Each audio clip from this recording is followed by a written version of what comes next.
I never thought my own children would betray me like this.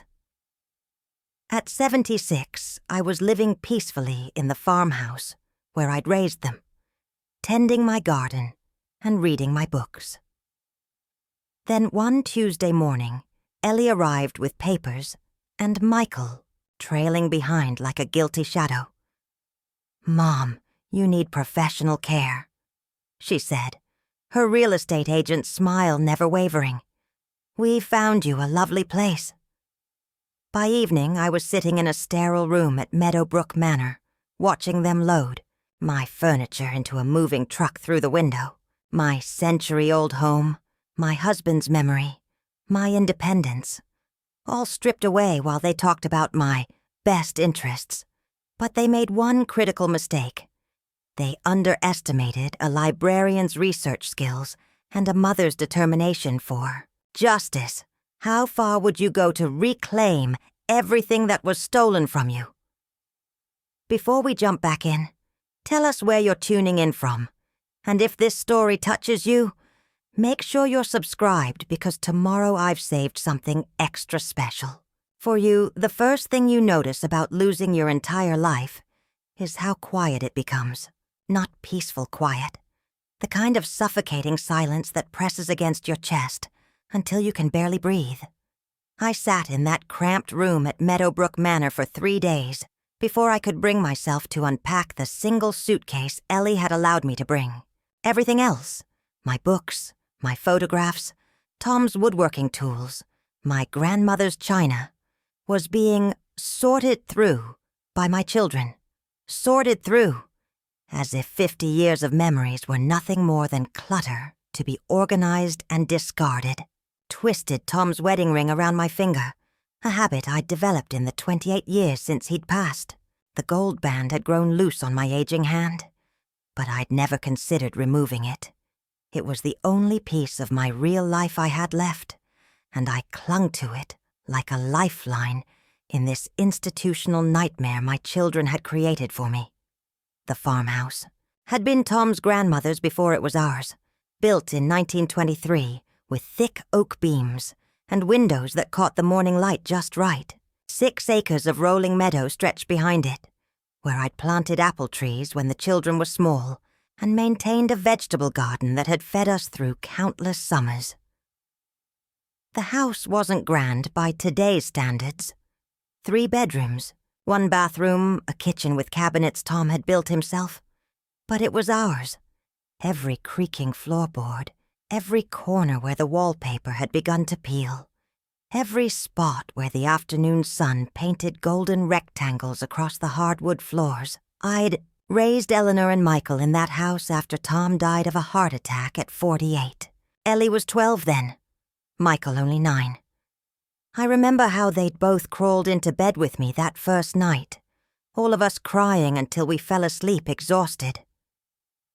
I'd promised them then that we'd always have each other, that our home would always be their home. I'd worked double shifts at the library to keep the mortgage payments current, tended the garden to keep food on our table, and somehow managed to save enough to send them both to college. Ellie had become exactly what I'd raised her to be. Independent, ambitious, successful. She'd graduated from Ohio State with a business degree and built a thriving real estate practice in Columbus.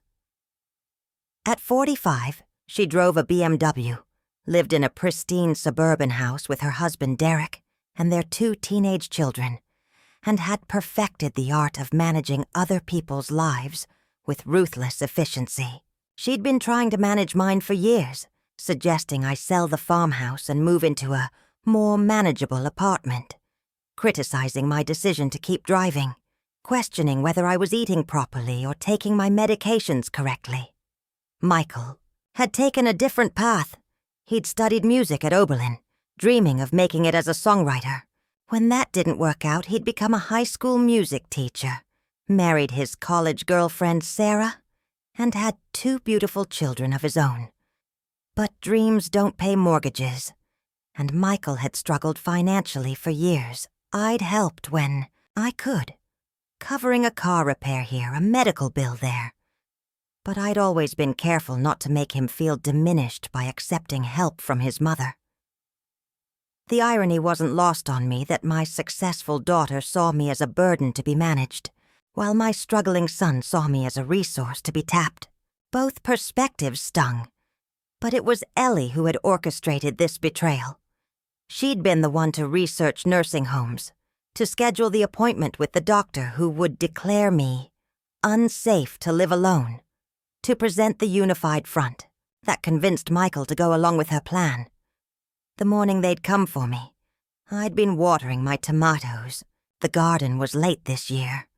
A wet spring had delayed planting, but the plants were finally beginning to flower. I'd been thinking about making salsa with the harvest, maybe canning some tomatoes for winter like my mother had taught me. Simple, ordinary thoughts that belonged to a person who expected to still be living in her own home, come autumn. "Mom, we need to talk." Ellie had stood in my kitchen doorway, her expression carefully neutral, her manicured hands clutching a folder of documents. Michael had lingered behind her on the porch, unable to meet my eyes. I'd known immediately that something was wrong, not just the formal tone or the folder, but the way they'd both dressed up for the occasion, as if they'd been preparing for a business meeting. The conversation that followed had been a masterclass in manipulation, disguised as concern. Ellie had spoken about incidents. My forgetting to lock the front door twice last month, the time I'd left the stove on after making tea, the fall I'd taken in the garden that had resulted in nothing more than a scraped knee, but had somehow become evidence of my declining competence.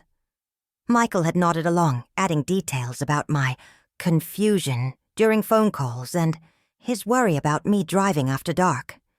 None of it was entirely false, but none of it was the whole truth either. Yes, I'd forgotten to lock the door, twice in 30 years of living alone. Yes, I'd left the kettle on the stove, haven't we all? And yes, I'd tripped over the garden hose and scraped my knee. But I'd also gotten up, brushed myself off and finished weeding the flower beds. These weren't signs of incompetence. They were signs of being human and 76 years old. But by the time Ellie had finished presenting her case, I'd been transformed from a capable woman who'd raised 2 children and maintained a home and garden for decades into a helpless invalid who couldn't be trusted to live safely on her own.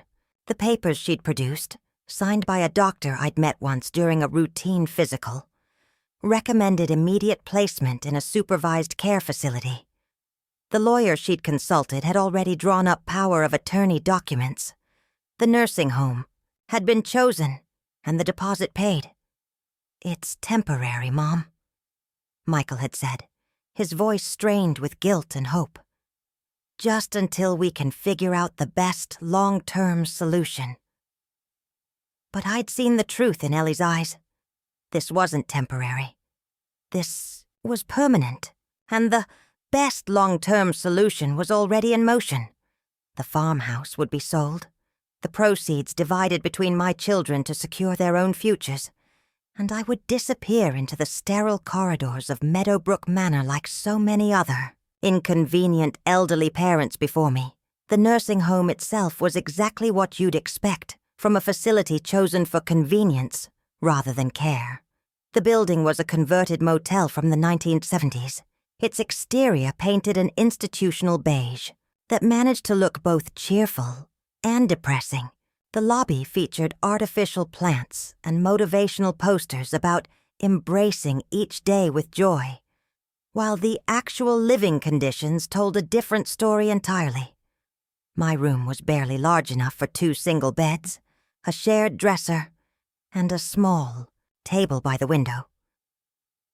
The bathroom was cramped and smelled perpetually of disinfectant and something else I preferred not to identify. The walls were thin enough that I could hear every conversation, every television program, every bout of coughing or crying from the neighboring rooms. Privacy was a luxury that apparently didn't exist in places like this. My roommate was a woman named Beatrice Harlan, though she'd introduced herself as Mrs. Harlan, if you please. She was 82, with silver hair that she still set in pin, curls every morning, and a wardrobe that suggested she'd once been quite elegant. Her side of the room was meticulously organized, with framed photographs arranged on her dresser, and a small collection of jazz records stacked beside a portable player that was strictly against facility rules. "Don't look so shocked," she'd said, on my first day, catching me staring at the record player. "I've been here 3 years, and I've learned that the secret to surviving this place is knowing which rules to break and how to break them without getting caught." Beatrice had been a piano player in her younger days, performing in clubs throughout Ohio and Kentucky before marrying a man who'd been killed in Vietnam. She'd never remarried, had never had children, and had outlived most of her friends. Her niece in California had arranged for her placement at Meadowbrook after a minor stroke, promising to visit regularly, but managing only a phone call every few months and a Christmas card. In the 3 days I'd been there, I'd watched Beatrice navigate the facility's routines with a combination of compliance and quiet rebellion that I found both amusing and inspiring. She attended the mandatory activities, bingo, chair exercises, craft time, but brought her own entertainment in the form of smuggled magazines and forbidden snacks. She charmed the younger staff members and ignored the older ones, and she'd somehow managed to maintain a sense of dignity and personality that the institution seemed designed to strip away. The staff at Meadowbrook fell into 2 distinct categories: the overworked and underpaid caregivers who did their best with limited resources, and the administrators who viewed residents as problems to be managed rather than people to be cared for. Most of the day shift workers were middle-aged women who'd been there for years, moving through their routines with the efficient weariness of people who'd seen too much and been paid too little. But there was one exception, a young night nurse named Nina Vasquez, who'd started working there just a few months earlier. Nina was different from the others in ways that had nothing to do with her age. She actually listened when residents spoke to her, remembered their names and their stories, and treated them with a respect that was so rare in that place that it stood out like a beacon. Nina had grown up caring for her grandmother, and she'd chosen nursing as a career because she believed in the dignity of every person, regardless of their age or condition. She was working at Meadowbrook while she saved money for nursing school, and she made no secret of her frustration with the facility's standards of care. "This place is a warehouse," she'd told me on my second night, while helping me figure out how to adjust the temperature in our room. "They're not interested in helping people live better lives. They just want to keep everyone quiet and manageable until their families stop feeling guilty about putting them here." Her honesty was refreshing after days of being talked to like a child by people who insisted that everything was for my own good. Nina treated me like an adult who'd been wronged rather than a problem that needed to be solved. And for the first time since arriving at Meadowbrook, I felt like someone saw me as a person rather than a case file. It was Nina who'd first suggested that I might have legal options I hadn't considered. She'd seen enough families use nursing home placement as a way to gain control over elderly relatives' assets, and she'd recognized the signs in my situation immediately. "Your children had you committed without your consent," she'd said bluntly. "They've taken control of your finances and your property. In most cases, this is perfectly legal if it's done properly. But sometimes it's not done properly. Sometimes there are mistakes or oversights that can be challenged." The possibility that I might not be as powerless as I felt had planted a seed of hope in my chest. For the first time since watching my furniture disappear into that moving truck, I'd begun to think that maybe this wasn't the end of my story.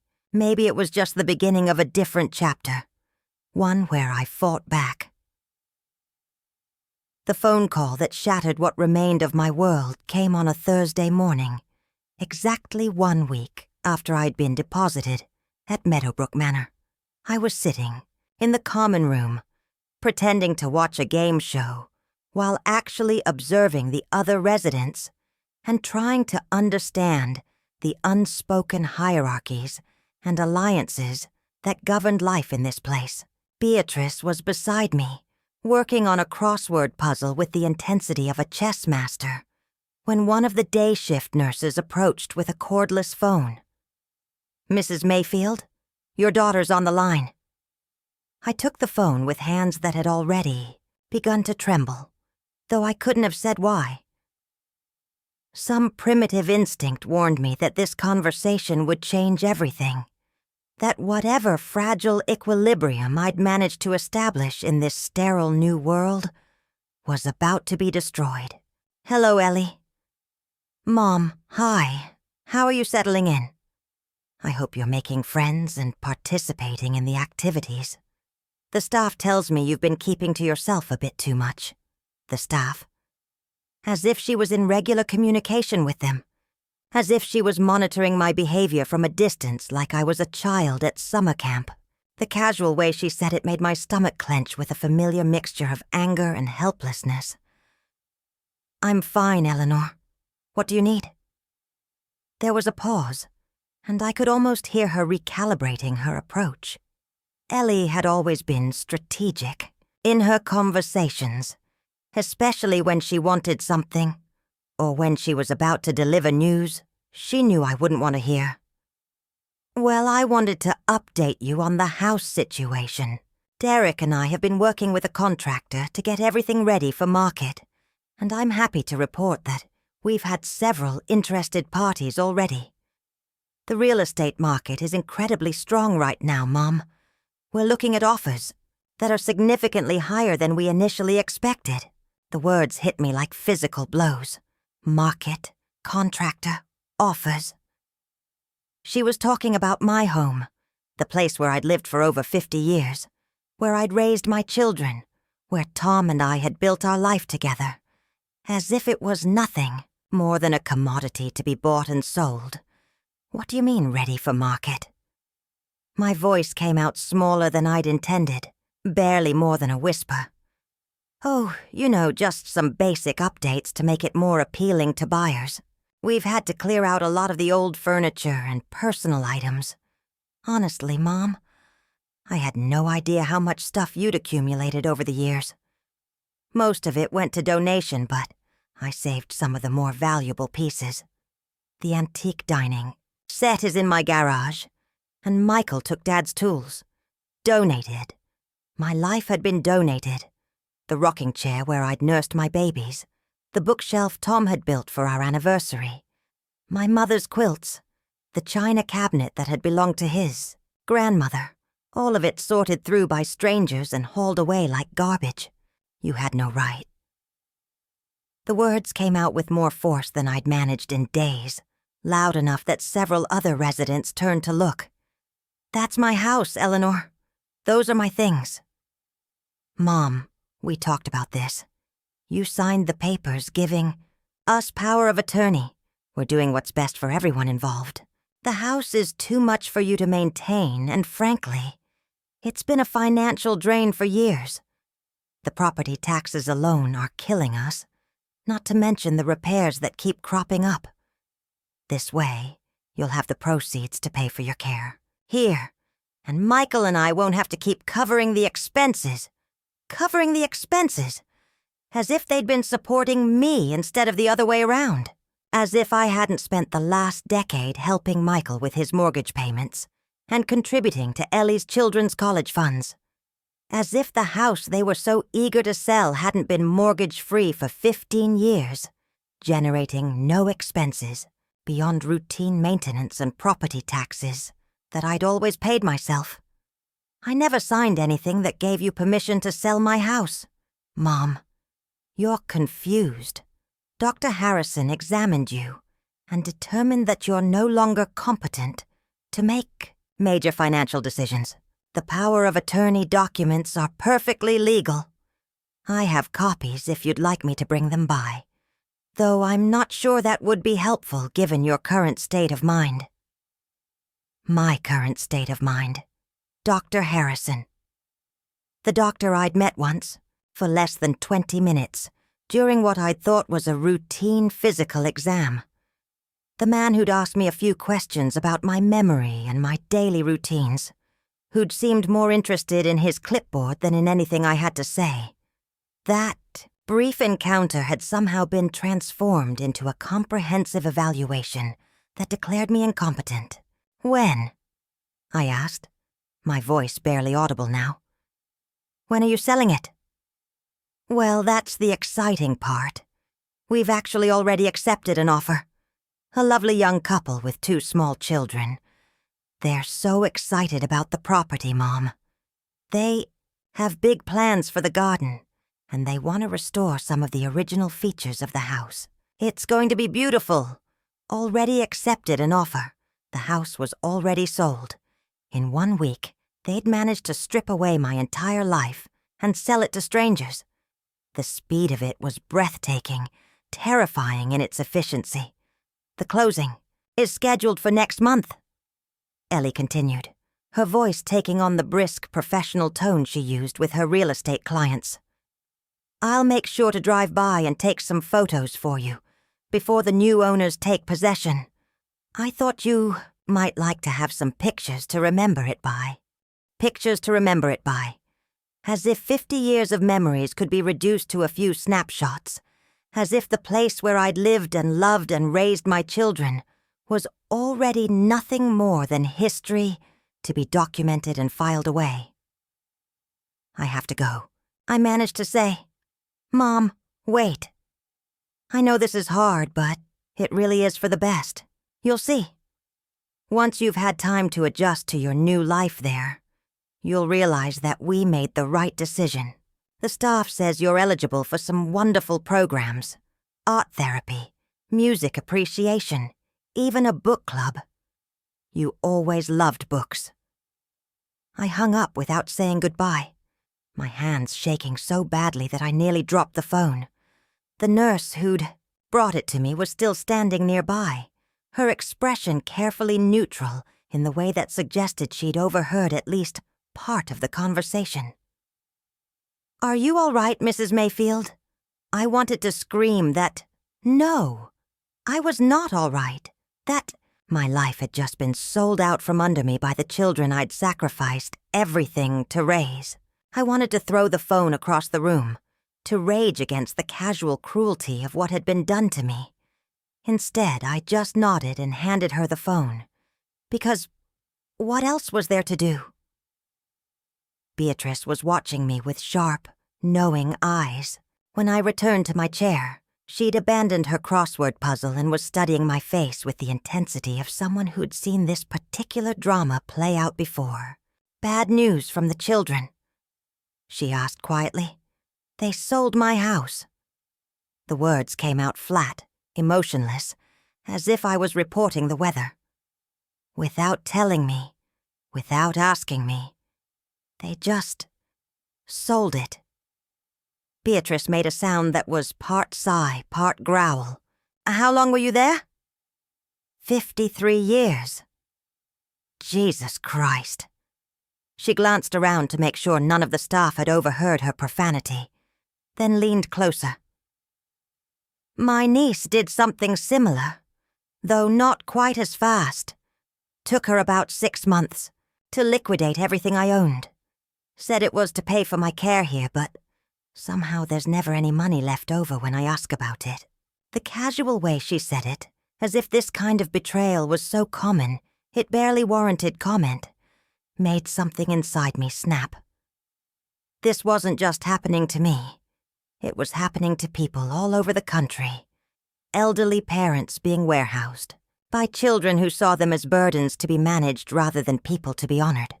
There has to be something we can do, I said. Some kind of legal recourse. Beatrice shrugged. Sure, if you've got money for lawyers and time to fight. But most of us end up here because our families have already figured out how to tie up all the loose ends. The system is designed to make this kind of thing legal and easy. That afternoon, I found myself walking the halls of Meadowbrook with new eyes, seeing not just a nursing home, but a warehouse for discarded parents. Mrs. Peterson in room 12, whose son had sold her condo and invested the proceeds in his struggling business. Mr. Williams, whose daughter had convinced him to sign over his pension benefits to pay for better care that never materialized. Story after story of financial abuse disguised as loving concern, of families who'd discovered that elderly parents were more valuable as assets than as people. The realization that I wasn't alone in this situation was both comforting and terrifying. Comforting because it meant I wasn't crazy or paranoid. This really was happening, and it was happening to others. Terrifying because it suggested that the system was so broken, so stacked against people like us, that resistance might be futile. But as I lay in bed that night, listening to Beatrice's quiet breathing and the distant sounds of the night shift, going about their routines, I found myself thinking about Tom.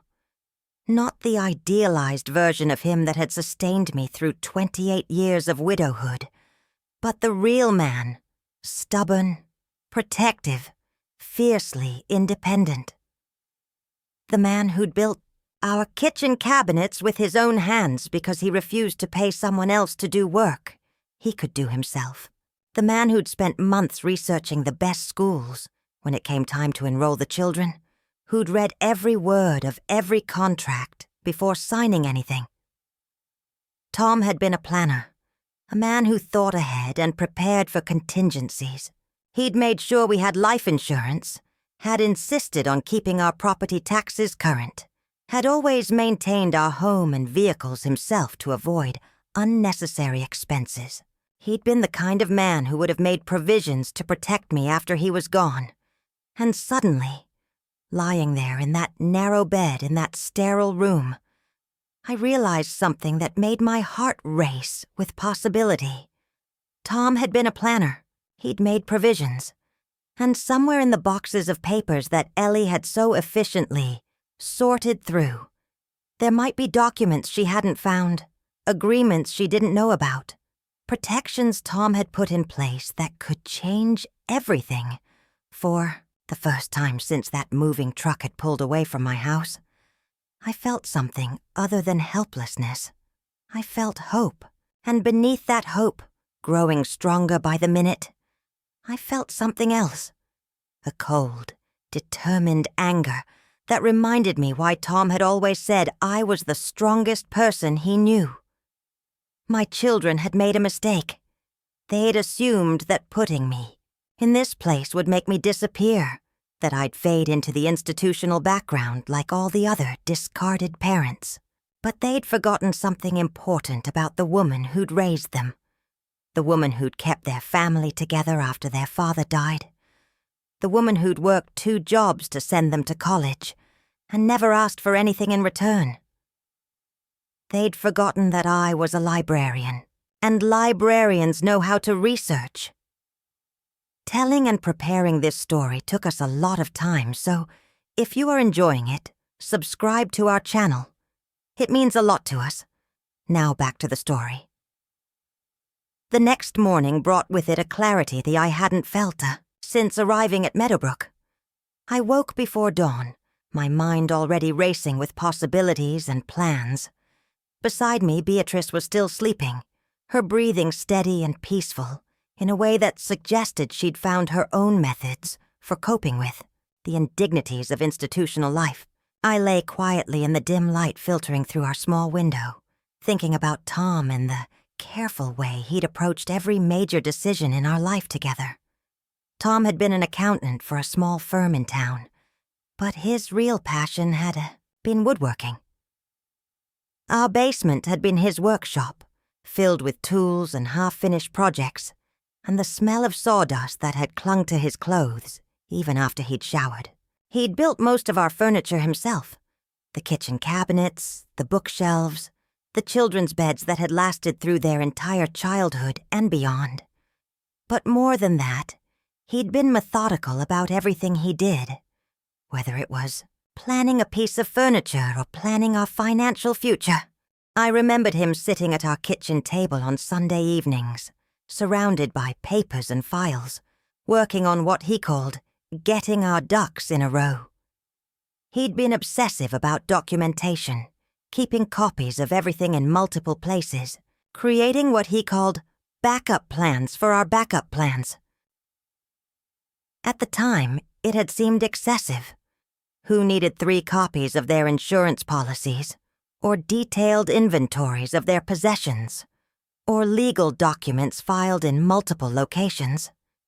Now, lying in that narrow nursing home bed, I realized that Tom's obsessive planning might be the key to my salvation. The problem was that all of those carefully organized files were somewhere in the boxes and bags that Ellie had so efficiently sorted through. She'd mentioned saving the valuable pieces, but I doubted she'd recognize the value of Tom's meticulous record-keeping. More likely, his files had been seen as outdated paperwork and discarded along with everything else from my old life. But Tom had been smart about documentation. He'd kept copies of important papers in multiple locations, some at home, some at his office, some in a safety deposit box at the bank. And there was one place that Ellie wouldn't have thought to look, one place where Tom might have stored documents that could change everything. The old steamer trunk in our bedroom closet had been his grandmother's, and Tom had used it to store what he called his just-in-case papers: birth certificates, marriage licenses, property deeds, insurance policies, the kind of documents you hope you'll never need but keep anyway, because life has a way of surprising you. More importantly, Tom had always been paranoid about what would happen to me if something happened to him. He'd talked about it constantly in the months before his heart attack, as if some part of him had sensed what was coming. I needed to get back to that house. I needed to search that trunk before the new owners took possession. But first, I needed help, and I needed information. Nina was working the day shift that week, covering for someone who'd called in sick. I found her in the medication room, carefully counting pills into small paper cups, her dark hair pulled back in a practical ponytail, and her expression focused on her work. She looked up when I knocked on the door frame, and her face immediately brightened with the kind of genuine smile that was so rare in this place. "Mrs. Mayfield, good morning. How are you feeling today?" Like I need your help with something that might get us both in trouble. Nina glanced around to make sure we were alone, then gestured for me to come inside and close the door behind me. "What kind of trouble are we talking about?" I told her about the phone call from Ellie, about the house being sold, about my growing suspicion that there were legal documents Tom had prepared that my children didn't know about. Nina listened without interrupting, her expression growing more serious with each detail. "So you think your husband might have created some kind of legal protection that your children bypassed when they had you declared incompetent?" I think Tom was the kind of man who would have planned for this exact situation. He was always worried about what would happen to me if he died first, and he was obsessive about having contingency plans. If there are documents that could help me, they're probably in a trunk in my bedroom closet. The house that's being sold next month. Exactly. Nina was quiet for a long moment, thinking. When she spoke again, her voice was careful, measured. "What you're describing, having someone declared incompetent so their assets can be liquidated, it's more common than you might think. I've seen it happen to other families. Sometimes it's legitimate, but sometimes it's not. The problem is that the system is set up to err on the side of caution, which means once someone is declared incompetent, it's very difficult to challenge that determination. But not impossible. Not impossible. But it requires legal help, and legal help requires money. And if your children have control of your finances. She shrugged, the gesture conveying the circular nature of the problem. What if I could prove that they didn't have the right to take control in the first place? What if Tom created some kind of legal arrangement that supersedes what they've done? Nina's expression sharpened with interest. That would change everything. But you'd need to find those documents first, and you'd need a lawyer who specializes in elder law to review them. Do you have any money of your own? Any accounts or assets your children don't know about? I shook my head. Everything was joint accounts. After Tom died, it all went into my name, but when Ellie got power of attorney, she gained access to all of it. What about the safety deposit box you mentioned? I'd need the key, and I'd need someone to drive me to the bank. And I'd need to do it without my children finding out, because if they realize I'm trying to fight this, they'll move faster to consolidate their control.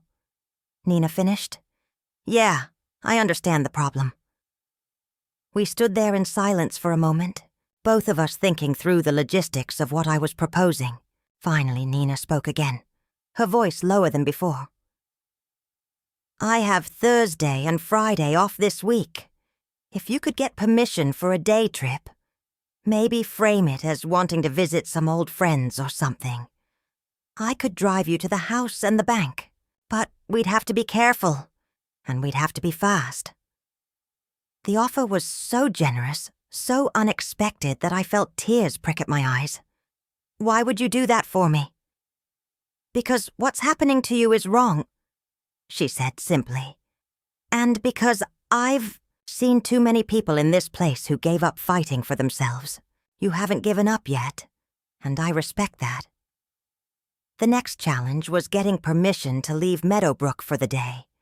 The facility had strict policies about residents leaving the premises, especially residents who'd been placed there against their will.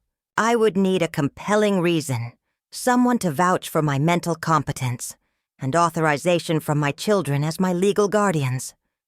The last part was obviously impossible, but Beatrice had an idea that was both devious and brilliant. Tell them you want to attend church services, she suggested that evening as we sat in our room after dinner. Religious observance is one of the few rights they can't deny you, even if your family objects. And if you happen to visit a few other places while you're out for religious purposes, well, that's between you and God, isn't it? I'd attended the same Methodist church for over 40 years, and Reverend Matthews had known our family since the children were small.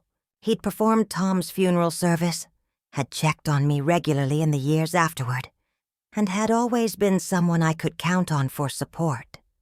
If I called him and explained that I needed spiritual guidance during this difficult transition, he'd undoubtedly be willing to arrange for me to attend Sunday services. But Sunday was still 4 days away, and I was worried that waiting that long might mean missing my opportunity entirely. The closing on the house was scheduled for the following month, but there was no guarantee that the new owners wouldn't want to take possession earlier, or that Ellie wouldn't decide to have the remaining contents cleared out before then. That's when Michael surprised me with an unexpected visit. He arrived on Tuesday afternoon, looking uncomfortable and guilty in the way that had become his default expression whenever he had to interact with me. Unlike Ellie, who approached our conversations with the brisk efficiency of a business meeting, Michael seemed genuinely troubled by what they'd done to me. Not troubled enough to actually do anything about it, but troubled enough that his discomfort was obvious. "Hi, Mom. How are you? Settling in?" The careful way he phrased it, as if I was adjusting to a new apartment rather than being imprisoned against my will, made me want to shake him, but I recognized an opportunity when I saw one. "It's been difficult," I said honestly. "I keep thinking about the house, about all the memories we made there. I know you and Ellie think this is for the best, But it's hard to accept that I'll never see my home again. Michael's face crumpled with guilt. Mom, I'm sorry. I know this is hard. Maybe once you're more settled here, we could arrange for you to drive by the house one more time. Just to, I don't know, say goodbye properly? Could we do that before it's sold? I know it sounds silly, but I'd like to collect a few more personal items if that's possible. Some of your father's things that I'd like to have with me here. Nothing valuable, just sentimental things. The request was carefully calibrated to appeal to Michael's guilt, while also giving me a legitimate reason to search the house. I could see him wavering, torn between his desire to ease his own conscience and his fear of crossing Ellie. I'd have to check with Ellie first, he said finally. She's been handling all the arrangements, and I don't want to complicate things. Of course, I understand. Maybe you could just ask her if there's anything of your father's that she thinks I might want to keep. His wedding ring is already with me, but there might be some letters or photographs. Michael nodded eagerly, clearly relieved to have a concrete way to help that wouldn't require him to challenge his sister's authority. I'll talk to her tonight. Maybe we could arrange something for this weekend. After he left, I felt a mixture of hope and frustration. Hope because I might actually get the chance to search the house. Frustration because I was still dependent on my children's permission to access my own belongings. But it was progress, and progress was more than I'd had the day before.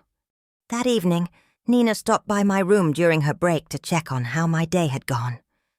When I told her about Michael's visit and his promise to talk to Ellie, she looked thoughtful. That might actually work better than the church plan, she said. If your son takes you to the house, it'll look completely legitimate.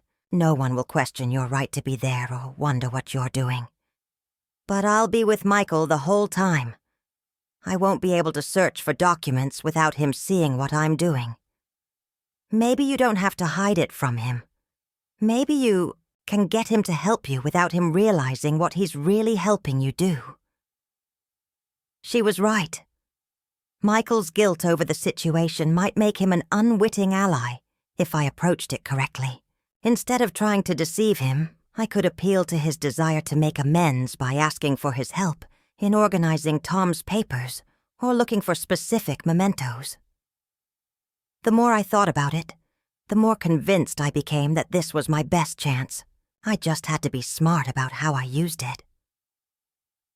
Michael called on Thursday morning with news that made my heart race with anticipation and dread in equal measure.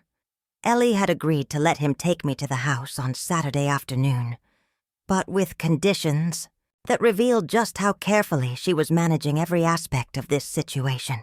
She wants me to make a list of everything you take, Michael explained, his voice heavy with embarrassment. And she said we can only stay for an hour. She's worried that being there too long might be upsetting for you. Upsetting for me. As if seeing my own home was some kind of traumatic experience I needed to be protected from, rather than a basic human right. But I kept my voice calm and grateful, knowing that any sign of anger or resistance might make them change their minds entirely. That's very thoughtful of her, I said. I really appreciate you both working this out. An hour should be plenty of time to gather a few special things. After hanging up, I sat in the common room trying to plan my strategy. 1 hour wasn't much time to search through 50 years of accumulated documents, especially when I'd have to do it without arousing Michael's suspicions. But I knew the house better than anyone. Every hiding place, every forgotten corner where Tom might have stashed important papers. The trunk in our bedroom closet was the obvious starting point, but there were other possibilities. Tom had kept a file cabinet in the basement workshop, tucked behind his workbench where I rarely ventured. There was also a small safe in the back of our bedroom closet, hidden behind winter coats, where he'd kept our passports and birth certificates. And then there were the less obvious places. The false bottom of his tool chest, the space behind the loose board in the basement wall, the manila envelope taped to the underside of his desk drawer. Nina found me there an hour later, staring out the window at the parking lot while mentally cataloging every possible hiding place in my own home.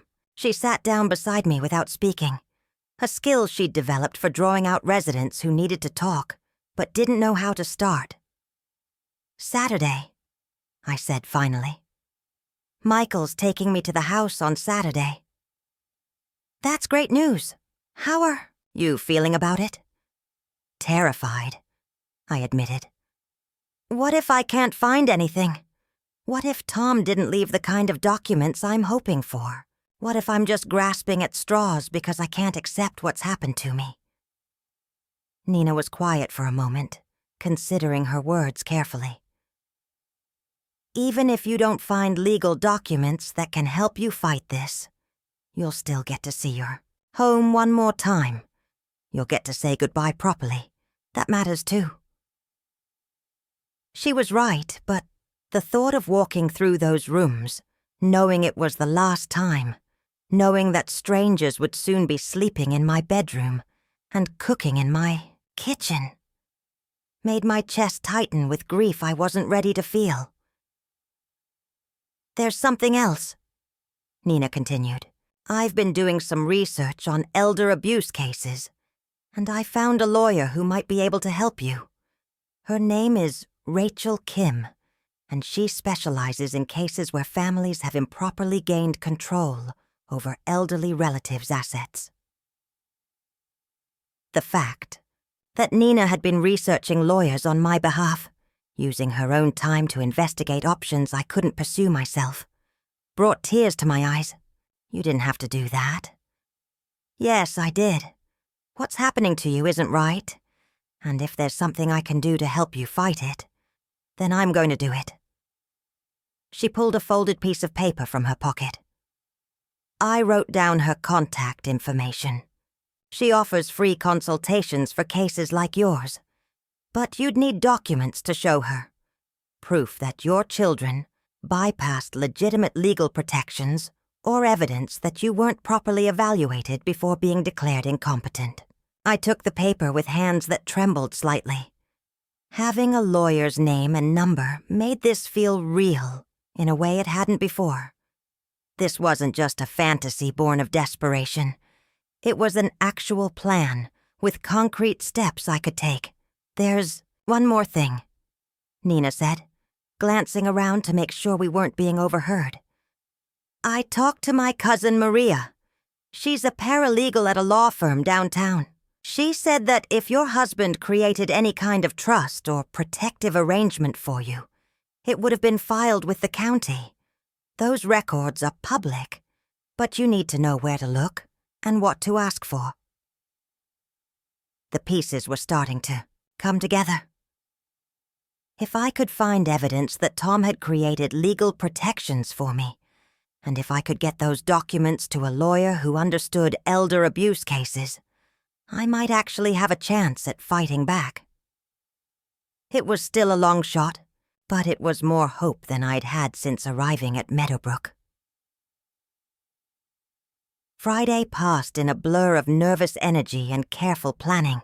I made lists of what I needed to look for, memorized the layout of the house so I could move efficiently once I was there, and practiced casual conversations with Michael that would give me reasons to search different rooms. Beatrice, who had become my unofficial strategic advisor, helped me think through potential obstacles and backup plans. "The key is to stay calm and act natural," she advised over dinner Friday night. "If you seem desperate or frantic, he'll get suspicious. But if you're just a sentimental old lady looking for mementos, he'll probably try to help. What if I find something important but can't take it without him noticing? Then you memorize where it is and figure out how to get back to it later. This might not be your only chance. It might just be your first chance." Saturday morning arrived gray and drizzly, matching my mood perfectly. Michael picked me up at 1 o'clock, driving the same Honda Civic he'd had for 8 years. Its interior, still cluttered with sheet music and coffee cups and the detritus of a life that wasn't quite working out as planned. He seemed nervous, making small talk about the weather and asking repeated questions about how I was doing at Meadowbrook, as if my answers might somehow absolve him of his role in putting me there. The drive to the house took 20 minutes. 20 minutes of familiar streets and landmarks that had defined my world for over 5 decades. As we turned onto Maple Road, I could see the farmhouse in the distance, its white clapboard siding and green shutters looking exactly the same as they had the morning Ellie and Michael had taken me away. For a moment, the sight of it made me dizzy with longing and loss. "You okay, Mom?"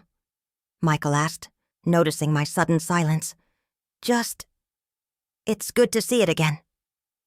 The house looked smaller than I remembered, somehow diminished by the for sale sign planted prominently in the front yard.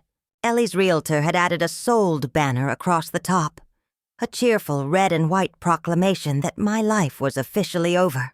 Michael pulled into the driveway and turned off the engine, both of us sitting quietly for a moment before getting out. "Take your time," he said gently. "I know this must be hard. The front door key was hidden in the same place it had been for 20 years, under the third loose brick in the flower bed beside the porch steps. Some habits die hard, even when everything else in your life gets stripped away. Michael found it easily, as if the muscle memory of childhood hadn't faded, despite everything that had happened. Walking into the house was like stepping back in time and forward into a nightmare simultaneously. The rooms were mostly empty now, my furniture either sold or donated or claimed by my children for their own homes. But the bones of the place were still familiar. The creaking floorboard by the kitchen door, the way the afternoon light slanted through the living room windows, the smell of old wood and decades of cooking and cleaning and living. "Where do you want to start?" Michael asked. "Maybe the bedroom? I'd like to look through your father's things, see if there are any letters or photographs I might want to keep." Michael nodded and followed me down the hallway to the master bedroom. It looked strange without the furniture. Just carpet indentations where the bed and dresser had been, and the empty closet with its sliding doors standing open like a mouth. But the steamer trunk was still there, pushed against the back wall, as if it had been deemed too heavy or worthless to bother removing. "I remember this old thing," Michael said, kneeling beside it. "Dad used to tell us it belonged to his grandmother, right? Said she brought it over from Ireland when she immigrated." "That's right."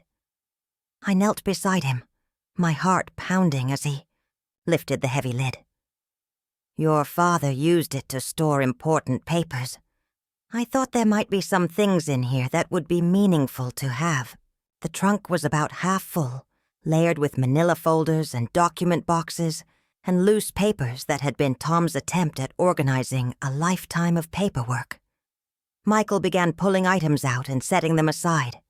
Old tax returns, insurance, policies, warranties for appliances we'd replaced years ago. Normal household documents that revealed nothing about Tom's deeper plans for protecting me. But then, near the bottom of the trunk, I saw something that made my breath catch in my throat. A manila envelope with my name written across it in Tom's careful handwriting, along with the words, "In case of emergency." It was wedged beneath a box of Christmas decorations, as if he'd hidden it there intentionally. "What's that?" Michael asked, noticing my sudden focus. "Just some old papers with my name on them. Probably insurance documents or something." I tried to keep my voice casual as I lifted the envelope, but my hands were shaking with excitement and fear. The envelope was thick, heavy with multiple documents, and sealed with tape that had yellowed with age. "Do you want to open it now?"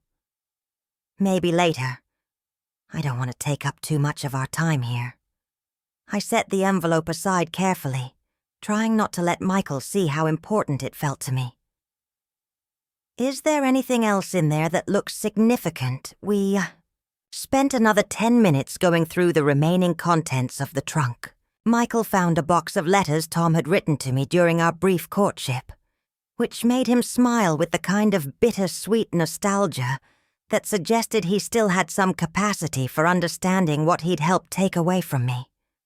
I found a folder containing the original deed to the house, which I slipped into my purse while Michael was distracted by the letters. These are beautiful, Mom. Listen to this. My dearest Clara, I know we've only been dating for 6 months, but I can already imagine growing old with you in the house we'll build together. Dad was quite the romantic, wasn't he? The irony of Michael reading love letters about the house he'd helped sell was almost too much to bear, but I managed to smile and nod appreciatively.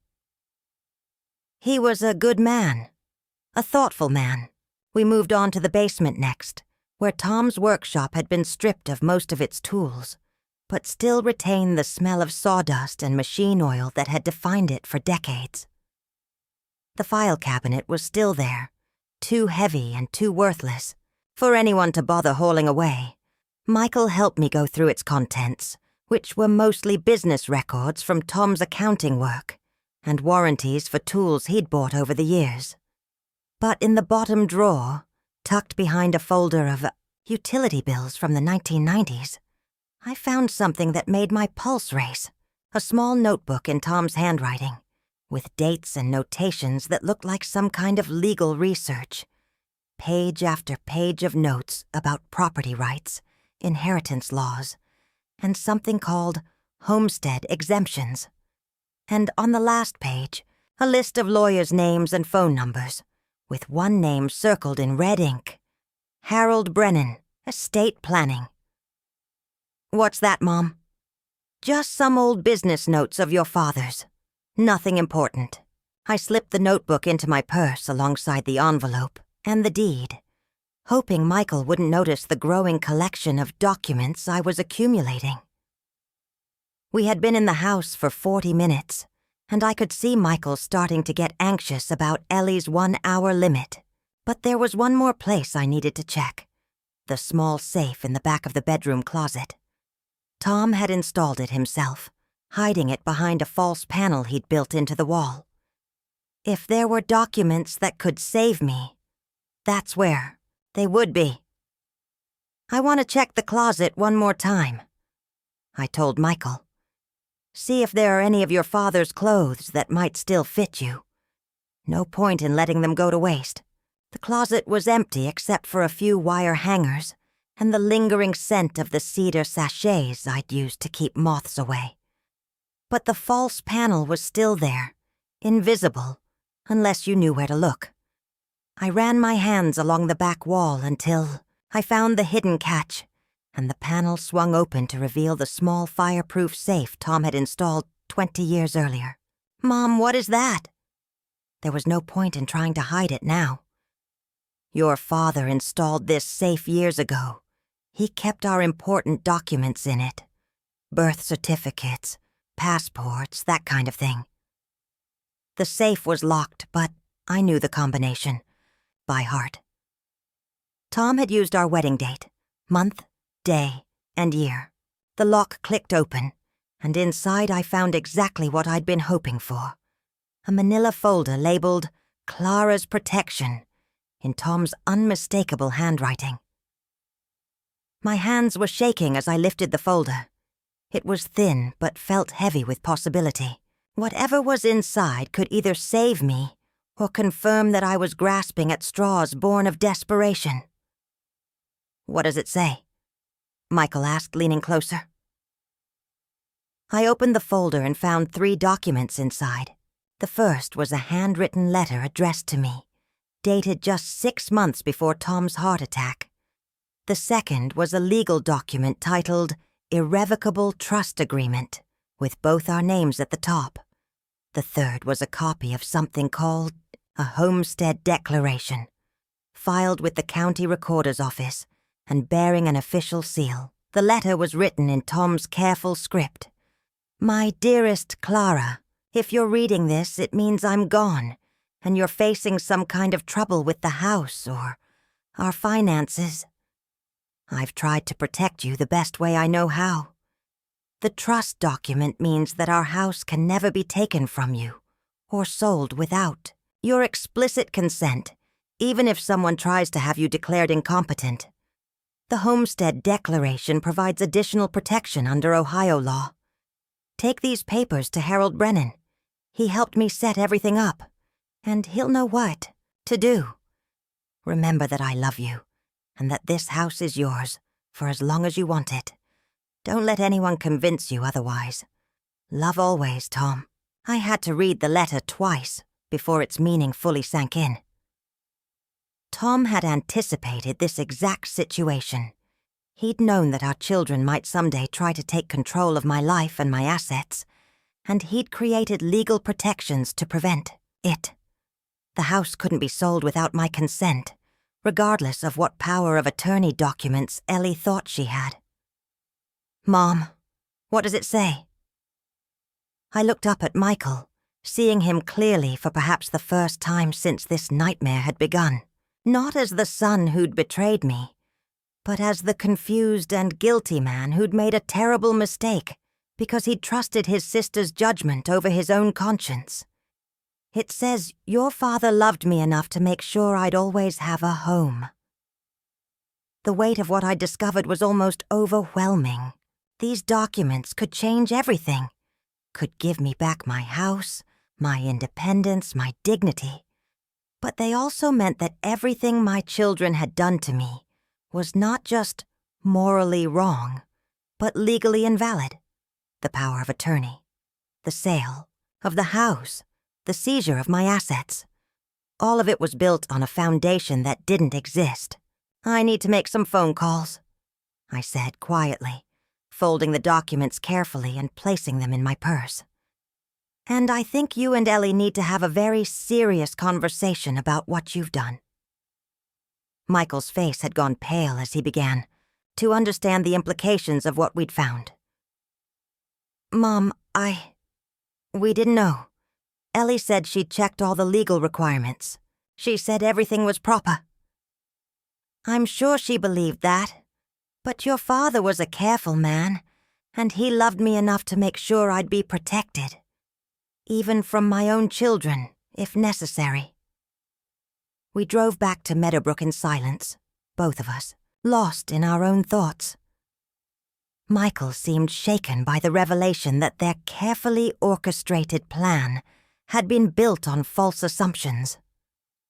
I was trying to process the magnitude of what I'd discovered and what it might mean for my future. As we pulled into the nursing home parking lot, I made a decision that felt both terrifying and liberating. "Michael, I want you to know something. I love you and your sister, and I understand that you thought you were doing what was best for me. But what you've done is wrong, and these documents prove it. I'm going to fight to get my life back, and I hope that when this is over, we can find a way to repair our relationship. But right now, I need you to understand that I'm not the helpless old woman you and Ellie have convinced yourselves I am. I'm your mother, and I'm stronger than you remember." Monday morning brought with it a sense of urgency that made my hands shake as I dialed the phone number I'd found in Tom's notebook. Harold Brennan had been Tom's estate planning attorney, and if anyone could help me understand the documents I'd discovered, it would be him. But when the receptionist answered, her news hit me like a physical blow.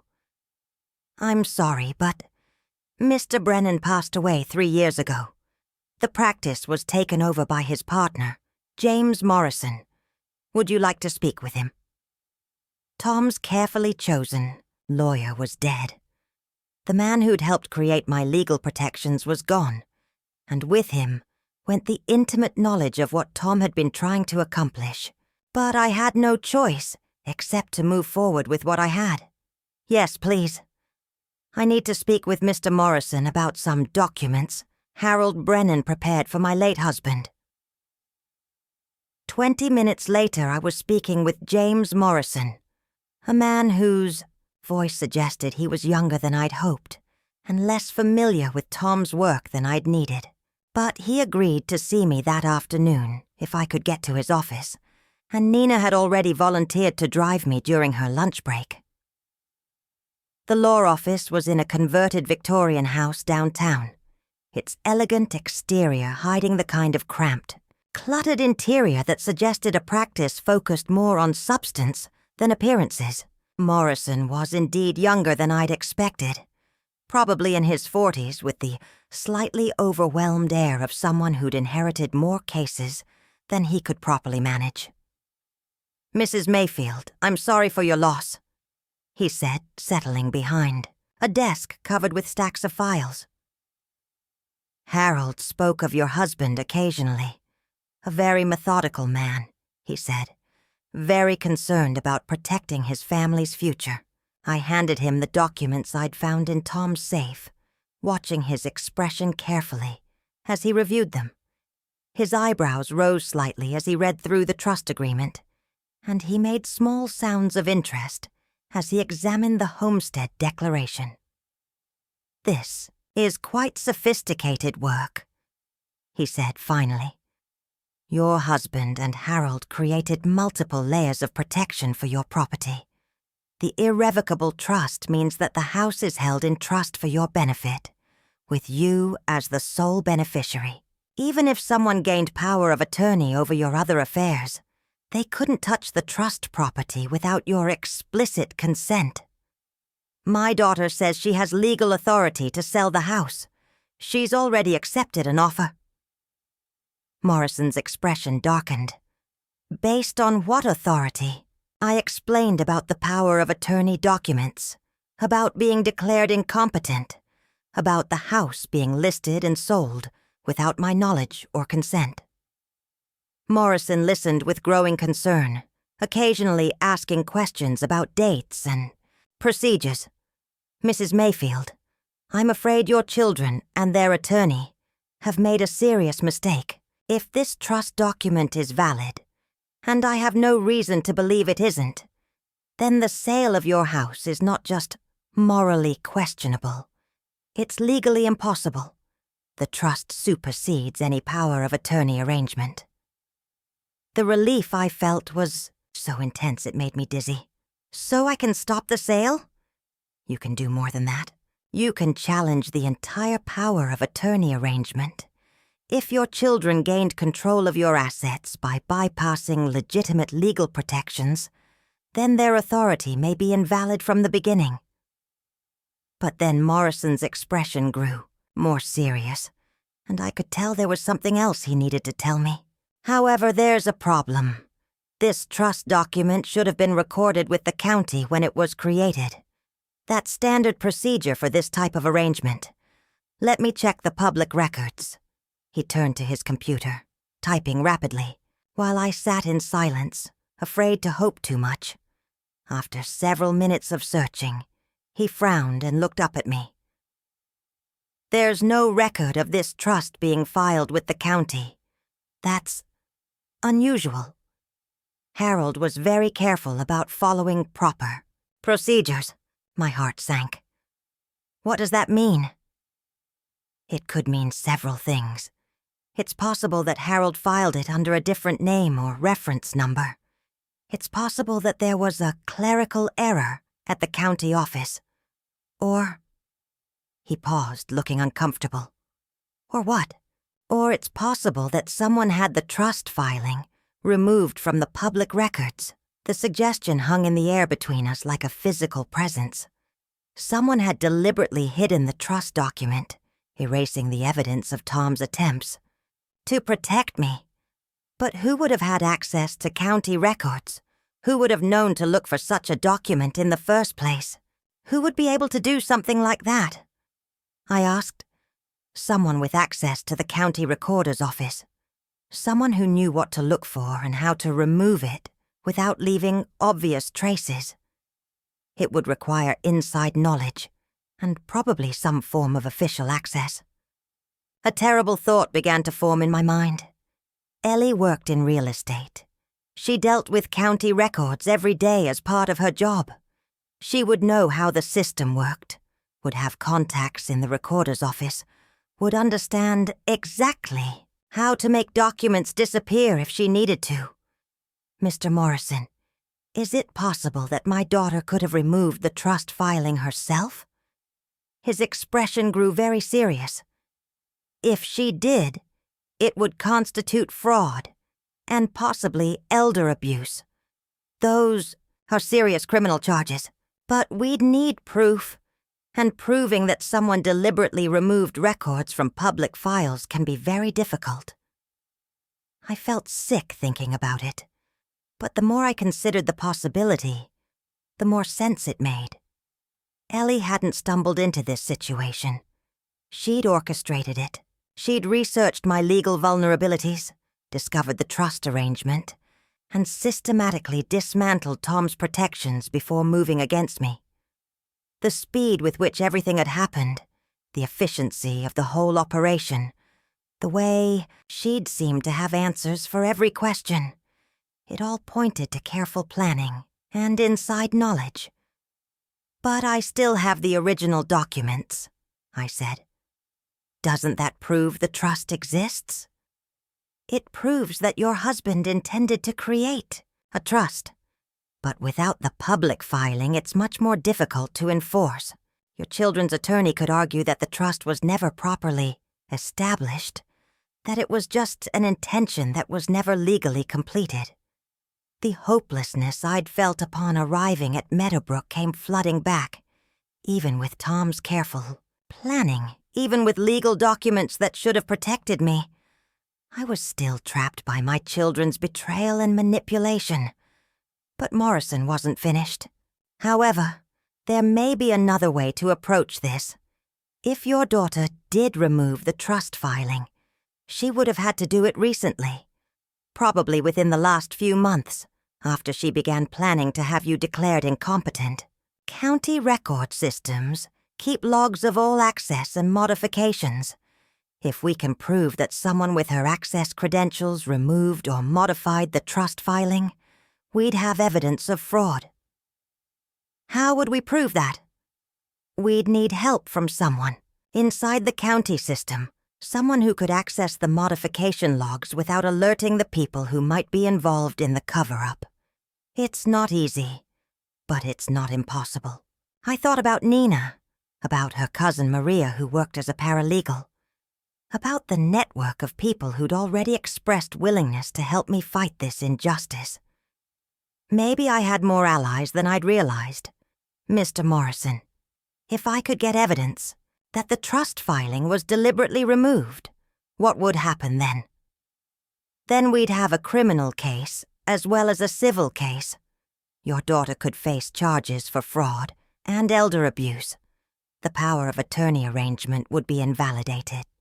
The sale of your house would be voided, and you'd regain full control of your assets and your life for the first time since this nightmare had begun. I felt something that went beyond hope. I felt the possibility of justice, not just getting my life back, but holding my children accountable for what they'd done to me. What do I need to do? First, we need to establish that the trust was properly created and should have been on file. I'll contact Harold's estate and see if we can find his working files for your case. Second, we need to investigate whether the public filing was deliberately removed. And third, we need to move quickly. If your children realize that you've discovered these documents, they may take steps to accelerate their plans or cover their tracks more thoroughly. As Nina drove me back to Meadowbrook, I sat in silence, processing everything I'd learned. Tom hadn't just tried to protect me. He'd succeeded. The protections were real, the documents were valid, and my children's actions were not just morally wrong but criminally fraudulent. But discovering the truth was only the beginning. Now I had to prove it, and I had to do it before Ellie realized what I'd found and took steps to destroy the evidence of her crimes. The fight for my life was just beginning. The next 48 hours passed in a blur of covert phone calls, whispered conversations, and careful planning. Nina had spoken with her cousin Maria, who'd agreed to help us investigate the county record system. Morrison was working to locate Harold Brennan's original files, and I was trying to act normal while my entire world shifted beneath my feet. The hardest part was pretending that nothing had changed when Michael visited Tuesday evening. He arrived looking haggard and guilt-ridden, clearly struggling with what we'd discovered at the house. I could see him wrestling with the implications of Tom's documents, trying to reconcile his image of me as an incompetent old woman with the evidence that I'd been systematically defrauded by his own sister. "Mom, I've been thinking about what we found on Saturday," he began hesitantly. "Those papers Dad left. I think maybe Ellie and I made some mistakes. The understatement was so profound it would have been funny if it weren't so tragic." "What kind of mistakes, Michael?" "I don't think we checked thoroughly enough before we made arrangements for you to come here. Ellie was so sure. She'd covered all the legal bases, but maybe she missed something important. I wanted to tell him that Ellie hadn't missed anything. She'd deliberately hidden it. I wanted to explain that his sister was a criminal who'd stolen my life and my home with the calculated precision of a professional con artist. But I held back, knowing that moving too fast could destroy everything I was trying to build. "It's possible," I said carefully. "Your father was very thorough about legal matters. He may have created protections that weren't immediately obvious." Michael shifted uncomfortably in his chair. "What do you think we should do?" "I think you should talk to Ellie about postponing the house sale until we can review Dad's documents more carefully. If there are legal issues we missed, it's better to discover them now than after the closing." "She's not going to want to hear that. She's already spent a lot of money preparing the house for sale, and the buyers are getting anxious about the timeline." "Michael, what's more important, Ellie's convenience or making sure we handle Dad's estate properly?" He didn't answer, but I could see the conflict playing out across his face. Part of him knew that what they'd done was wrong, but he was terrified of confronting Ellie and disrupting the neat solution she'd created for their mother problem. After he left, I called Morrison with an update on my conversation. He listened, carefully, then shared some troubling news of his own. "I've been trying to locate Harold Brennan's files for your case, but I'm running into obstacles. Harold's estate was handled by his nephew, who's not a lawyer. Most of the files were donated to the local bar association's archives, but your husband's case isn't among them." "What does that mean?" "It could mean the files were misfiled or lost, but given what we suspect about your daughter's involvement, it could also mean that someone specifically targeted Harold's records related to your case." The scope of Ellie's manipulation was becoming clearer with each revelation. She hadn't just bypassed Tom's protections. She'd systematically destroyed the evidence that they'd ever existed. The missing county filing, the missing attorney files, the hasty declaration of incompetence. It was all part of a coordinated effort to erase my legal protections before moving against me. "However," Morrison continued, "there's some good news. Harold was old school about record keeping. Even after everything went digital, he kept physical copies of important documents in fireproof filing cabinets in his office basement. His nephew didn't know about them when he cleared out the main office, so they may still be there. Can we get access to them?" "I'm working on it. The building was sold after Harold died, but the new owners might be willing to let us search the basement storage area. It's a long shot, but it's worth trying." Wednesday brought better news from Nina's cousin Maria. She'd managed to access the county record system logs and had found exactly what we'd hoped for: evidence that someone had modified the trust filing just 2 months before my commitment to Meadowbrook. The modification was made using credentials belonging to someone in the real estate division, Maria reported during a brief phone call to Nina.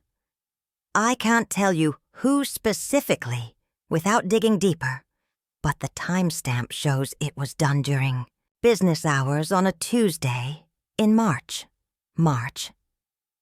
That was when Ellie had first started talking about my need for professional care, when she'd begun researching nursing homes and scheduling appointments with doctors. The timing wasn't coincidental. She'd discovered Tom's trust protections and eliminated them before launching her plan to take control of my life. Can you get more specific information about who made the modification? I asked Nina. Maria says it's risky, but she thinks she can trace it back to a specific user account. She just needs to be careful about how she accesses that information without leaving traces of her own. Thursday afternoon brought the breakthrough we'd been hoping for. Morrison called with news that the new owners of Harold Brennan's old building had agreed to let us search the basement storage area. Even better, the building's maintenance supervisor had remembered seeing filing cabinets in the basement and had offered to help us locate them. I can meet you there at 6 tonight, after the building closes for the day, Morrison said. If Harold's physical files are still there, we might find the original trust documents and correspondence that could prove your case. Nina volunteered to drive me to the building, and Beatrice insisted on coming along for what she called moral support. The three of us arrived at the downtown office building just as Morrison was being let in by the maintenance supervisor, a grizzled man in his 60s who seemed genuinely interested in helping us solve our mystery. Been meaning to clean out that basement for months, he said, as he led us down a narrow staircase to the building's lower level. Never knew what to do with all those old files. Seemed like a shame to just throw them away. The basement was a maze of storage rooms and utility spaces, dimly lit and smelling of dust and decades of accumulated paperwork. But in the farthest corner, we found what we were looking for: 4 tall filing cabinets with H. Brennan, attorney at law, stenciled. On their sides, Morrison had brought a flashlight and a portable scanner, anticipating that we might need to work quickly once we found the files. The cabinets were locked, but the maintenance supervisor had a set of master keys that opened them easily. The files were organized alphabetically by client name, and it took us several minutes to locate the folder marked Mayfield, Thomas, and Clara. But when we found it, it was thick with documents spanning nearly 20 years of legal work Harold had done for our family. Here it is, Morrison said, pulling out a manila folder nearly 2 inches thick. Let's see what Harold documented about your trust arrangement. The folder contained copies of everything: the original trust agreement, correspondence between Harold and Tom about the legal protections they were creating, copies of the documents that should have been filed with the county, and detailed notes about Harold's concerns regarding potential challenges to the trust. But the most damning document was a letter Harold had written to Tom just 3 months before Tom's death, warning him about potential vulnerabilities in their legal strategy. Tom, the letter read, I've been thinking more about our conversation regarding your children's attitudes toward Clara's independence. While the trust we've created should protect her property rights, I'm concerned that someone with real estate experience might find ways to challenge or circumvent our protections. I recommend that we create additional safeguards, including a provision that specifically prohibits any family member from acting as Clara's guardian or conservator without her explicit consent. We should also consider recording a detailed video statement from Clara affirming her mental competence and her understanding of the trust arrangements. Morrison looked up from the letter with a grim expression. "Harold saw this coming. He knew your children might try to challenge the trust, and he was trying to create additional protections to prevent it. But Tom died before they could implement those additional safeguards," I said. "Exactly. Which means your daughter found exactly the vulnerability Harold had warned about. She exploited the gap between what your husband intended and what he was able to complete before his death. But the folder contained one more document that changed everything. A copy of Harold's correspondence with the county recorder's office, confirming that the trust had been properly filed and was a matter of public record. The letter was dated just 1 week after Tom's death and included the official recording number and filing location. "This proves the trust was legally recorded," Morrison said. "And if Maria can prove that the recording was deliberately removed from the county system, we'll have everything we need to file criminal charges against your daughter." As we drove back to Meadowbrook, I felt a mixture of vindication and sadness that threatened to overwhelm me. Tom had tried so hard to protect me, had anticipated the exact situation I found myself in, and had taken concrete steps to prevent it. But he died before finishing the job, leaving a small window of vulnerability that my own daughter had exploited with ruthless efficiency. "Are you ready for what comes next?" Nina asked as we pulled into the nursing home parking lot. I thought about the question seriously. What came next would mean confronting Ellie directly, accusing my own daughter of criminal fraud, and potentially sending her to prison. It would mean destroying what remained of our family relationships and admitting to the world that my children had betrayed me in the most fundamental way possible. But it would also mean getting my life back, reclaiming my home and my independence, and holding accountable the people who had stolen everything from me. "Yes," I said finally. "I'm ready." Friday morning, Morrison called with the final pieces of evidence we needed. Maria had successfully traced the county record modification back to Ellie's user credentials, providing undeniable proof that she'd deliberately removed the trust filing, and Morrison had located 2 other families whose elderly parents had been placed in nursing homes after similar manipulations of county records, suggesting that this wasn't Ellie's first foray into elder fraud. "We have enough evidence to file both civil and criminal complaints," Morrison told me. "The question is how you want to proceed. We can file the criminal complaint first and let the prosecutor's office handle the investigation, or we can confront your daughter directly and give her a chance to undo what she's done voluntarily. What would you recommend?" "Normally, I'd say file the criminal complaint and let the system handle it. But in this case, there's something to be said for giving your family a chance to make this right before we destroy their lives completely. Your daughter has committed serious crimes, but she's also your daughter. Only you can decide whether she deserves a chance at redemption." I spent the rest of Friday thinking about Morrison's question. Part of me wanted to see Ellie prosecuted to the full extent of the law, to make her pay for what she'd done, not just to me, but to other families as well. But another part of me still remembered the 12-year-old girl who'd crawled into bed with me the night her father died, who'd promised that we'd always take care of each other. Saturday morning, I made my decision. I called Morrison and asked him to arrange a meeting with Ellie and her attorney for Monday afternoon. I would confront her with the evidence of her crimes and give her one chance to make things right. If she refused, we would file criminal charges immediately. "Are you sure about this?" Morrison asked. "I'm sure.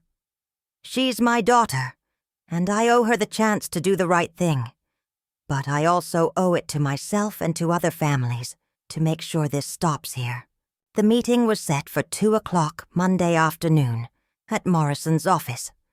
Ellie's attorney had agreed to attend, suggesting that she was taking the situation seriously. I spent the weekend preparing myself mentally for what would likely be the most difficult conversation of my life.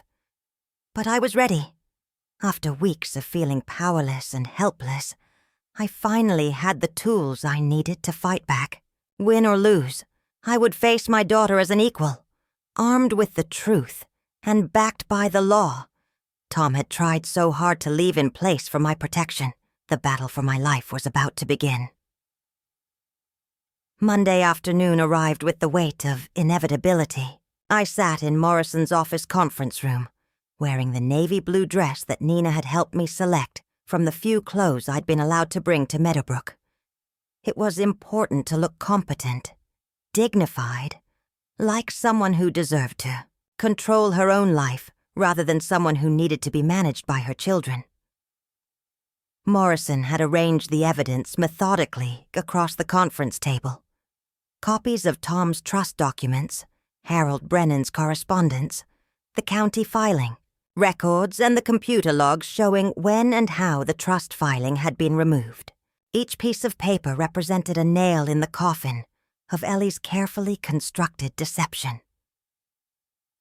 "Remember," Morrison said quietly as we waited for Ellie to arrive, "this is your chance to control how this situation resolves. If your daughter is willing to acknowledge what she's done and make it right, I can handle this as a family matter. If she denies it or refuses to cooperate, then we file criminal charges tomorrow morning." I nodded, my hands folded in my lap to keep them from shaking. 28 years of widowhood had taught me to be strong, but nothing had prepared me for confronting my own child with evidence of her crimes against me. Ellie arrived precisely on time, accompanied by a lawyer I didn't recognize. A thin, nervous-looking man who kept checking his phone and seemed uncomfortable with whatever he'd been told about this meeting. My daughter looked every inch the successful real estate agent she was, dressed in a sharp business suit and carrying a leather briefcase that probably cost more than most people made in a week. But there was something different about her expression when she saw me sitting at that conference table surrounded by legal documents. The confident, controlling demeanor she'd maintained throughout this ordeal flickered for just a moment, replaced by something that might have been fear. "Mom," she said, taking a seat across from me, "I have to say, I'm surprised by all this drama. David tells me you've been making some pretty serious accusations." David, her attorney, cleared his throat nervously. "Perhaps we should start by having Mr. Morrison explain what this meeting is about." Morrison opened the folder in front of him and removed a copy of Tom's trust agreement. "Mrs. Mayfield has discovered some documents that raise questions about the legal basis for the actions you've taken regarding her care and her property." Ellie glanced at the document, and I saw recognition flash across her face. She knew exactly what it was and exactly what it meant. But her expression didn't betray panic. Instead, it hardened into the kind of calculated determination I'd seen when she was negotiating difficult real estate deals. "I'm not sure what you're suggesting," she said carefully. "We followed all proper legal procedures when we arranged for Mom's care. We had her evaluated by a qualified physician. We obtained proper power of attorney documentation. And we've been acting in her best interests throughout this process." "Did those legal procedures include removing your father's trust filing from the county records?" Morrison asked quietly. The question hung in the air like a physical presence. David looked confused, clearly not understanding what Morrison was talking about. But Ellie's face went completely blank, the kind of professional mask she probably wore when clients asked her uncomfortable questions about property disclosures. "I'm not sure what you mean," she said. Morrison placed a copy of the county filing, logs on the table, with Ellie's user credentials highlighted in yellow. These are computer logs from the county recorder's office, showing that someone with your access credentials removed the trust filing from public records on March 15th of this year. 2 weeks later, you began the process of having your mother declared incompetent.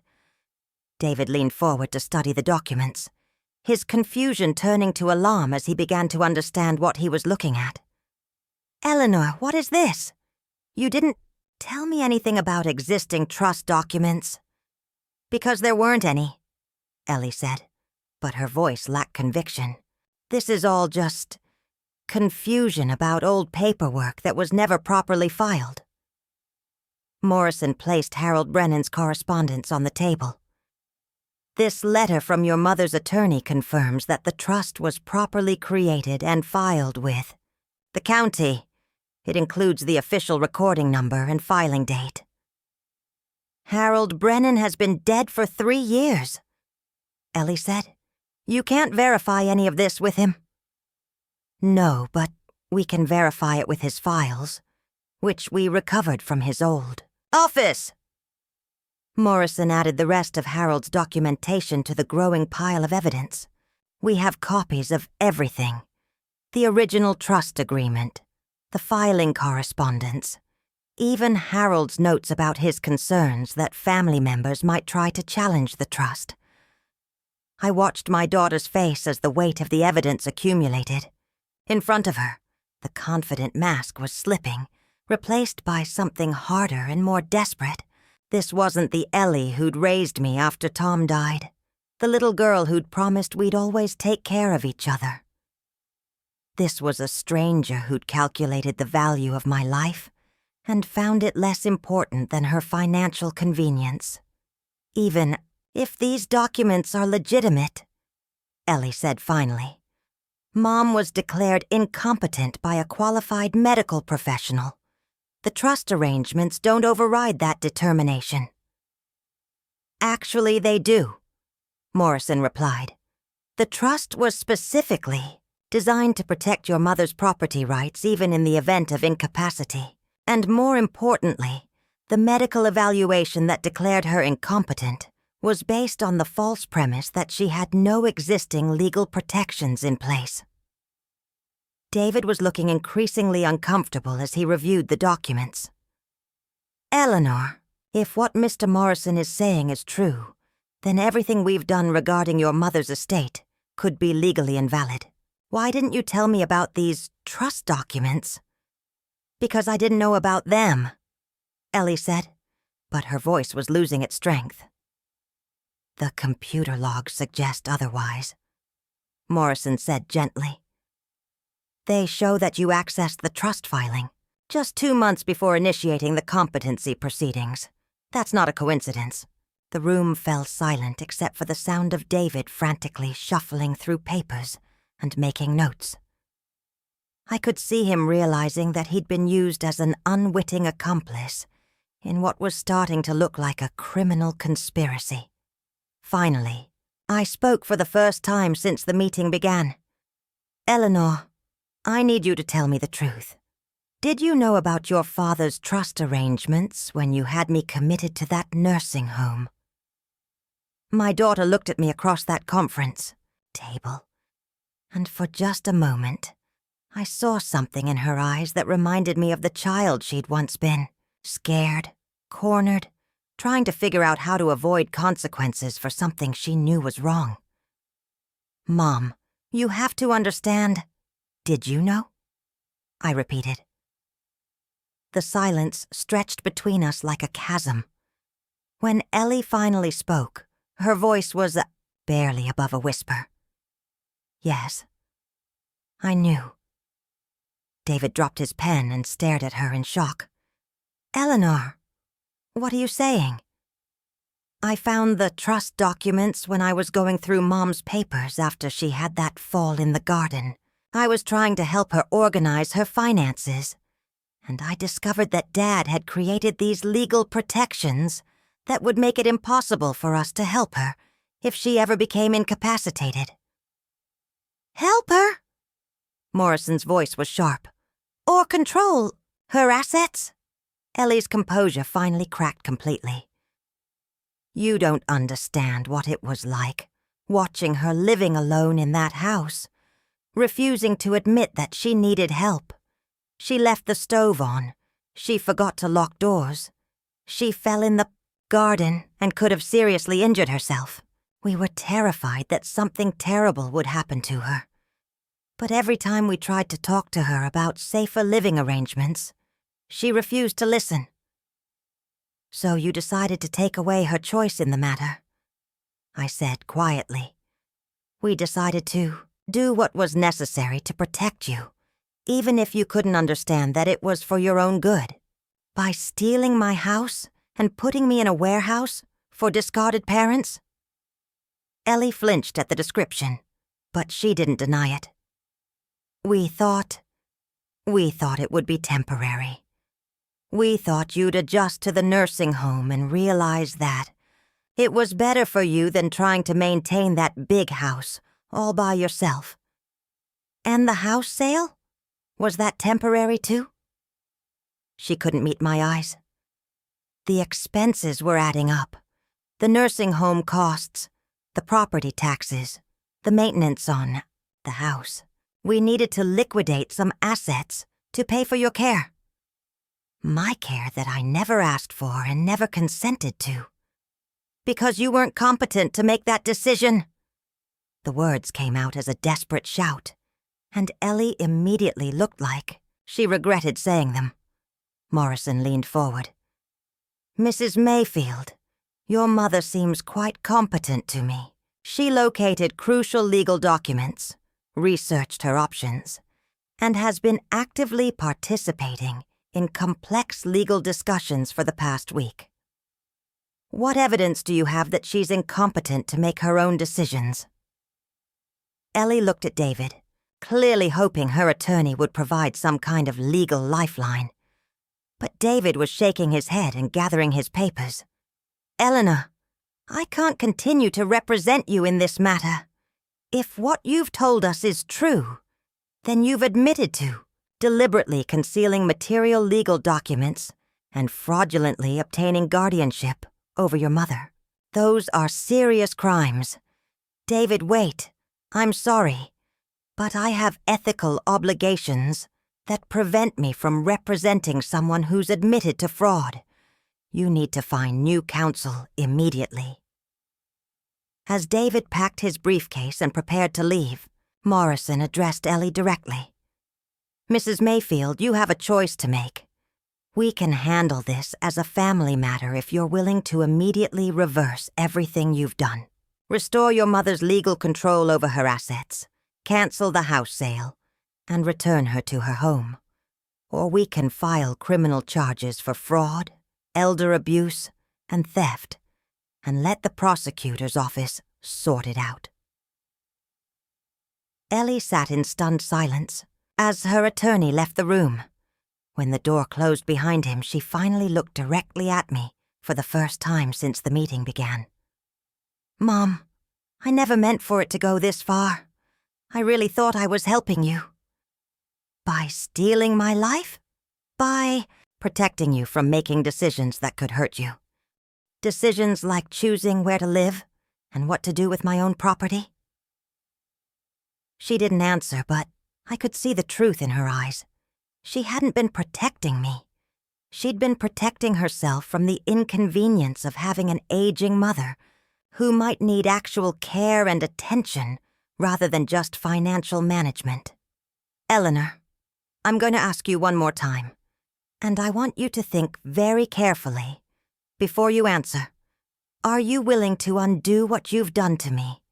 Are you willing to restore my independence and my dignity, and trust that I'm capable of making my own decisions about my life? My daughter looked at me for a long moment, and I could see her weighing her options. She could admit her crimes, face the consequences, and try to rebuild our relationship. Or she could continue fighting, force me to pursue criminal charges, and destroy what little remained of our family. When she spoke, her voice was cold and final. I can't do that, Mom. I won't be responsible for whatever happens to you, when you're living alone in that house. If you want to fight this, then fight it. But I'm not going to pretend that you're competent to make these decisions when I know you're not." The words hit me like a physical blow, but they also clarified everything. This wasn't about my competence or my safety. It was about Ellie's need to control everything and everyone around her. She would rather destroy our relationship than admit she'd been wrong. I looked at Morrison and nodded. "File the charges." As we left the conference room, I felt something I hadn't experienced since the day Tom died. The profound sadness that comes from losing someone you love. Not to death, but to their own choices. My daughter was still alive, but the person I'd raised and loved and sacrificed for was gone, replaced by someone I didn't recognize. But I also felt something else, a fierce satisfaction in knowing that I'd fought back, that I'd refused to disappear quietly into institutional oblivion. Win or lose, I'd stood up for myself and demanded to be treated with dignity. The keys to my house were finally within reach. 6 months later, I was kneeling in my garden, my hands deep in the rich soil where I was planting a memorial rosebush for Tom. The late afternoon sun was warm on my back, and the smell of fresh earth and growing things filled my senses with a contentment I thought I'd never feel again. The legal proceedings had moved faster than anyone expected. Within 2 weeks of our confrontation in Morrison's office, a judge had ruled that the power of attorney arrangements were invalid due to fraud, that the house sale was null and void, and that I was to be immediately restored to full control of my assets. Ellie had been charged with elder abuse, fraud, and theft, charges that would likely result in prison time and the loss of her real estate license. The criminal trial was still pending, but the civil matters had been resolved with surprising efficiency. The buyers of my house had been understanding about the situation and had agreed to cancel the sale without penalty. Ellie had been ordered to return all of my assets and pay for my legal fees. Most importantly, I'd been able to leave Meadowbrook Manor and return to the home I'd thought I'd lost forever. The house had felt strange at first, too quiet after months of institutional noise, too spacious after sharing a tiny room with Beatrice. But slowly, room by room, I'd reclaimed the spaces that held my life's memories. I'd hung Tom's photographs back on the walls, arranged my books on the shelves he'd built, and restored the garden that had been neglected during my forced absence. Nina had helped with the transition, spending her days off helping me resettle and reconnect with the routines that had defined my independent life. She'd also enrolled in nursing school, using the money she'd saved from her work at Meadowbrook to pursue her dream of becoming a registered nurse. We'd remained close friends, bonded by our shared experience of fighting institutional injustice. "I always knew you'd get your life back," she'd told me one afternoon as we sat on my front porch, watching the sun set over the meadow behind the house. "You were too strong to let them keep you down." But the victory had come at a cost I was still learning to measure. Michael had tried to rebuild our relationship, visiting regularly and helping with household repairs that had accumulated during my absence. He'd testified on my behalf during the legal proceedings, admitting his role in the conspiracy, but expressing genuine remorse for what he'd done. "I was scared, Mom," he'd explained during one of our difficult conversations about the past. "Scared of losing you, scared of the responsibility of caring for you as you got older, scared of disappointing Ellie. I let my fear make decisions for me instead of listening to my conscience. I'd forgiven Michael, though trust would take longer to rebuild. He was trying to make amends by being present in ways he'd never been before, calling regularly, helping with projects around the house, and, most importantly, treating me like a competent adult rather than a problem to be managed. Ellie, however, remained unrepentant, She'd refused all contact since the criminal charges were filed, and according to Michael, she was telling anyone who would listen that I'd manipulated the legal system to avoid necessary care. Her marriage to Derek was reportedly strained by the scandal and the financial consequences of her actions. I felt sad about that, not for Ellie but for her children, who were old enough to understand that their mother had committed crimes against their grandmother. The most unexpected outcome of the entire ordeal had been my involvement in elder advocacy work. Morrison had introduced me to a legal aid organization that specialized in elder abuse cases, and I'd begun volunteering to help other families navigate similar situations.